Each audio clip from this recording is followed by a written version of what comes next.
হয়েছে। এই ঘামের পরিণতি তো এরকম হতে দিতে পারি না আমরা। আমাদের জীবন থাকতে, আমাদের রক্ত থাকতে, আমাদের এক বিন্দু রক্ত থাকতেও আমরা এই রাজপথ ছাড়বো না। আমাদের দাবি না মানলে আমরা এই রাজপথ ছাড়বো না। এই রাজপথে মৃত্যু হবে আমাদের। ভাই আরেকটা বিষয় বলবেন যে আপনাদের এখানে তো অনেকে অসুস্থ রয়েছে, তাদের 3 বেলা ঠিক মতো ওষুধ খেতে হয়, এখন পর্যন্ত আপনারা না খাওয়া আছেন, আসলে আপনাদের ক্ষতি হলে দায় কে নেবে? আপনি আমাদের আমাদের এই যে মিরপুর হাসপাতালে বিগত আপনি আমার অবস্থাটা আগে দেখেন, 2 মাস 10 দিন হাসপাতালে আসছিলাম। হাসপাতাল থেকে বলা হয়েছে যে তুমি 3 বছর কবে রেস্টে থাকবা, সেখান থেকে একটা দিন রেস্ট পাই নাই। এর মধ্যে যদি একটা রক্ত পরীক্ষা করতে যাই, একটা সিবিসি করতে যাই, এখান থেকে এখানে, এখান থেকে সেখানে, সেখান থেকে ওখানে, আমাদের ক্যান পাঠানো হয়, আমাদের ক্যান হয়রানি করানো হয়। জুলাই সিটি ফাউন্ডেশনে যাইতে যাইতে জুতা কয়েক জোড়া ক্ষয় করছি, হাসপাতাল যাইতে যাইতে জুতা কয়েক জোড়া ক্ষয় করছি। আমরা এই জন্য যুদ্ধ করি নি, আমরা স্বাধীন বাংলাদেশ চাই। আপনি কয় তারিখে আহত হয়েছেন? 5ই আগস্ট। কোথায় ছিল অবস্থান ছিল নয়াবাজার, বংশাল থানা থেকে গুলি করা হয়েছে। আপনার গুলিটা কি পেটে লেগেছে? হ্যাঁ, আমার 2টা গুলি লাগছে। একটা এখান দিয়া ডান সাইডে লেগে ডাইন সাইডে চামড়া ভেদ করে চলে গেছে, আর যেটা বাম সাইডে লাগছে সেটা ডাইরেক্ট আমার নারী বুড়ি ভেদ করে। আমার কাছে কিছু ভিডিও ক্লিপ আছে। আমার যে নারী বুড়ি ইয়া হয়েছে, ওইটা যখন আমার অপারেশন থিয়েটারে না হয় তখন বলা হয় যে বাঁচবে কিনা শিওর না। আমার যারা নিয়ে যায় তারা ভিডিও করে রাখছে। ডক্টর হাসপাতালে যে ডক্টর ছিল, ওই ডক্টর বলতেছে যে ভাই এই রুগীরে বাঁচানো যাবে কিনা আমরা জানি না, আপনি ভিডিও করে রাখেন, পরবর্তীতে যাতে কোনো সমস্যা না হয়। আমার পেটের ভিতরে আমার নারী বলতে 3 থেকে 4টা আমার নারী ফুটা, তার মধ্যে আমার কলিজার 3 অংশের 1 অংশ শেষ। আমার জীবনের আর কি আছে? আপনারাই বলেন, এই মিডিয়ার মাধ্যমে প্রকাশ করতে চাই আমাদের জীবনে আর কি আছে? আমার মতো আরো আমার অনেক যোদ্ধা ভাইরা আছে, যাদের হাত গেছে গা, যাদের পা গেছে গা, যাদের পায়ের মধ্যে রড বসানো, যারা আর এই যে যতদিন বাইচে থাকবে আল্লাহর এই সুন্দর দুনিয়ায়, আল্লাহর এই সৃষ্টির ভিতরে যারা বাইচে থাকবে, তারা কোনো কিছু স্বাধীনভাবে চাইলেও করতে পারবে না। এখনো কি আপনি প্রতিনিয়ত ওষুধ সেবন করছেন? আমার প্রতিনিয়ত ওষুধ আছে, প্রতিনিয়ত আমার অ্যান্টিবায়োটিক খাইতে হয়। আমার কমে 3 বছর অ্যান্টিবায়োটিক খাইতে হবে। এটা ডাক্তার বলছে 3 বছর আমার রেস্টে থাকতে, সেখানে আমি একটা দিন রেস্ট পাই নাই। আমি আগে নেট অফিসে জব করতাম, নেট অফিসের জব ছাইরা দিয়া এখন রিক্সা নিয়ে বের হয়েছি। পেটের দায়ে রিক্সা নিয়ে বের হয়েছি। এই যে গুলিস্তানে এই যে আমার অটোর চাবি, গুলিস্তানে এক পুলিশ আমারে ধইরা আমার অটোর চাবি নিয়ে নিছে। আমি তারে বলতেছি, স্যার আমি পশ্চিমবঙ্গের ছাত্র আন্দোলনের একজন গুলিবিদ্ধ রোগী, আহত রোগী স্যার, আমি কোনো কিছু ভারী কোনো কাজকর্ম করতে পারবো না স্যার। আমার পেটের ভিতরে না হলে 30টা সিলি, আমার কলিজার 3 অংশের 1 অংশ কাইটা ফেলা হয়েছে। আমি ভারী কোনো কাজ করতে পারি না, আমি তার জন্য রিক্সা চালায় খাই। আমার চাবিটা আপনি দিয়ে দেন। এক মুরব্বীরে নামায় দিতেছি গাড়ি থেকে, আমার টাকা দিতেছে। আমার নানির থেকে, নানি দাদির বয়সে হবে, ওনার সাথে তো আমি খারাপ ব্যবহার করতে পারি না।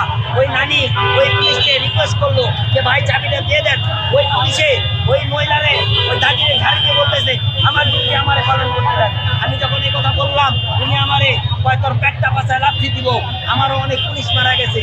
শুয়ারের বাচ্চা, তোরা কেন আন্দোলনে গেছে? এটা কি কোনো কথা? অবশ্যই এরকম তো হতে পারে না, এই পুলিশের তো কোনো অধিকার নাই। আমাদেরও তো শরীরে একটা বিশ্রামের প্রয়োজন আছে। জুলাই ফাউন্ডেশন থেকে কোনো অনুদান পেয়েছিলেন? ভাই জুলাই সিটি ফাউন্ডেশন থেকে শুধু 1 লাখ টাকা অনুদান দিছে। জুলাই সিটি ফাউন্ডেশনে এই কাগজগুলো দেওয়ার পর 1 লাখ টাকা অনুদান দেওয়া হয়েছে। তাহলে আমার প্রশ্ন এই জায়গায় যে আমার ক্যাটাগরি সি আসলো কোথা থেকে? আমার তো সব ডকুমেন্ট দেওয়া আছে, হাসপাতালে দেওয়া আছে, জুলাই সিটি ফাউন্ডেশনে দেওয়া আছে। সিভিল সার্জন অফিসে শুধু দেওয়া ছিল না, কিন্তু সিভিল সার্জন অফিসে আমার নাক দিয়ে একটা পাইপ বের করে না, আর এখানে আমার গামছা দিয়ে আমার বুকটা ঢাকানো। আমার এই ছবিটা ওনারা কোথা থেকে পেল? এখানে যদি দালাল চক্র না থাকতো তাহলে আমার এই ছবিগুলা কেন হাইড হয়ে গেল? সি ক্যাটাগরি নিয়ে আপনাদের সমস্যাটা কোন জায়গায়? সি ক্যাটাগরি যারা আছে, আমরা যতটুকু জানি এ বি ক্যাটাগরি হবে, এ এবং বি। এখানে সি ক্যাটাগরি আসলো কোথা থেকে? ক্যাটাগরি কোনো ভাতা পাবে না, সি ক্যাটাগরি কোনো ভাতা পাবে না, সার্বিক কোনো সহযোগিতা পাবে না, আর্থিকভাবে কোনো সহযোগিতা পাবে না। তারা একাকালীন কিছু টাকা দিবে, দিয়ে আমাদের শুধু একটা চাকরি দিবে স্যার আমরা তো এই জন্য চিন্তা করি। কর্মসংস্থানের ব্যবস্থা হয় তাহলে তো আপনাদের ভালো। হ্যাঁ অবশ্যই আমাদের কর্মসংস্থান ব্যবস্থা করা সি ক্যাটাগরিতে কি চাকরি আছে? আমরা পুনর্বাসন চাই। সি ক্যাটাগরিতে কি চাকরি দেওয়ার সুযোগ আছে বলছে? আমাদের এখন পর্যন্ত সি কোনো ক্যাটাগরিতে কিছু চাকরি ওপেনলি জানানো হয় নাই। তাহলে আপনারা যদি সি ক্যাটাগরিতে গভর্নমেন্ট একটা জব দেয় তাহলে আপনি আর কর্মসংস্থানের আর কি চান? কর্মসংস্থান আমরা পুনর্বাসন চাই। আমাদের ভাতা দেওয়া আমাদের ভাতা লাগবে না, আমরা তো ওই যে কর্ম আর হয়তো ভাতা করতে যদি- করতে ভাই, অর্থাৎ আপনি আপনি এই মিডিয়ার তারপরে মাধ্যমে কি আমাদের করতে চাই ওখানে আর গ্যাস যদি লাগবে না? ভাতা পায় তাহলে আমি কি সরকারি পাবো না? পক্ষ থেকে অ্যাকশন রাখা হবে আমি না? কি রক্ত দেই নাই? ধরেন এক আমি কি মাস দেশের আমি জন্য করে লড়াই করি নাই? আমার এটা পরিবার আমার আপনার মিডিয়ার কাছে প্রশ্ন। আমার বাবা দেখবে, আমার বাবা যদি শরীর অসুস্থ হয়ে পড়ে কে দেখবে? আমার ছোট ভাই দেখবে। তাদেরকে দেখার মতো ক্ষমতা নাই পর্যন্ত এই আমার ওয়ার ফ্যামিলিটা আমার উপর নির্ভর করে চলে। আমি আজকে রিক্সা চালায় খাই, হেড অফিসের জব চাইরা অনেক কর্মকর্তারা, অনেক আহত যোদ্ধারা সরকারি চাকরি অলরেডি পেয়ে গেছে। এই যে চাকরি চালক, ডাক্তার, আরো কিছু উপদেষ্টা রয়েছে যারা চাকরি পেয়ে গেছে। আর আমরা কলিজা দিয়ে রক্ত দিয়ে আজকে এই রোডে ঘাটে অবরোধ করতেছি। এই যে সাধারণ মানুষদের যাদের জন্য দেশ স্বাধীন করছি আজকে আমরা তাদেরকে আটকে আমরা তো এই জন্য দেশ স্বাধীন করি নাই।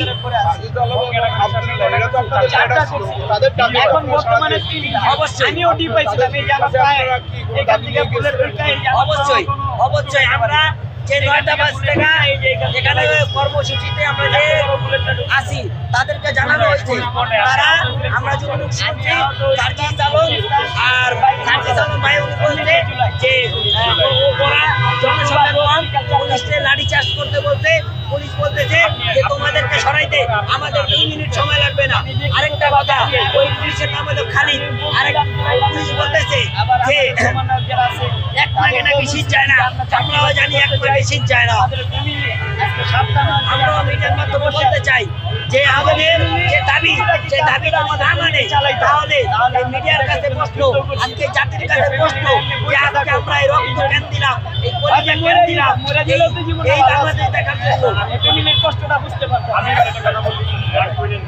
কি সরাসরি সাজিদ আলম এবং আসাদ আব্দুল্লাহ শেখ কথা বলে এখানে আসছেন? ওনাদের সাথে আমাদের সাথে সরাসরি কোনো কথা হয় নাই। ওনারা আমাদের সাথে সরাসরি কথা বলতে ইচ্ছুক না। যদি ইচ্ছুক থাকতো তাহলে সেই 9টা থেকে আমাদের এই যোদ্ধা ভাইদেরকে রীতিমত আর্থিক সহযোগিতা এই যে মুন্নি চাচা দেখেন এই মতো আরো অনেকজন আরো এলাকার থেকে এই মতো আরো হ্যাঁ অবশ্যই ওনার মতো আরো অনেক বয়স্ক লোক আছে যারা মিডিয়ার সামনে কথা বলতে পারে না। কি করবো তাদের পিঠ দেওয়ালে ঢেকে গেছে। এই যে আমার দাদা এই যে না খায়া এখানে এই যে রোডের মধ্যে বসে রয়েছে তার ওষুধের কোনো খবর নাই, খাওয়ার কোনো খবর নাই, আমার ওষুধের কোনো খবর নাই, এগুলো নাই কে নিবে?